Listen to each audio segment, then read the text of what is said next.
अतिरेक्यांच्या hit लिस्टवर Nitesh Rane आहेत की काय असा सवाल उपस्थित होतोय। काही दहशतवाद्यांकडून हिंदू नेत्यांना टार्गेट करण्याचा प्रयत्न सुरू झालेला आहे। तर हिंदू नेत्यांची हिट लिस्ट तयार केल्याची सोशल मीडियावर माहिती देण्यात आलेली आहे। तर व्हायरल यादीमध्ये मंत्री नितेश राणेंच्या नावाचा समावेश आहे।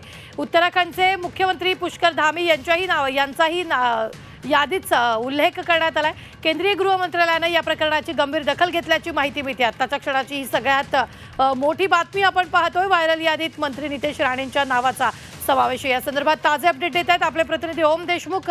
ओम, नेमकं काय?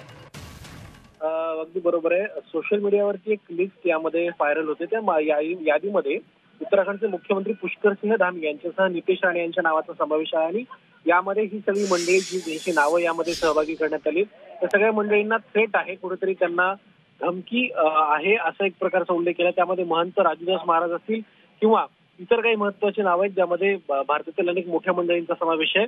या सगळ्या मंडळींची नावं यामध्ये सहभागी करण्यात आली आहेत आणि या मंडळींना कुठेतरी टार्गेट करण्याचा प्रयत्न केला जातोय असं म्हटलं जातं। या सगळ्या प्रकरणाची केंद्रीय गृह मंत्रालयानं गंभीर दखल घेतल्याची सुद्धा माहिती समोर येते। त्यामुळे आता यादीवर नेमकं काय होते आणि या सगळ्या ट्विटच्या संदर्भात नेमकी काय कारवाई केली जाते हे पाहणं देखील तितकंच महत्त्वाचं आहे। निश्चित ओम, धन्यवाद ताजे अपडेट देण्यासाठी। मात्र आताच्या क्षणाची ही सगळ्यात मोठी बातमी आपण पाहतो आहोत।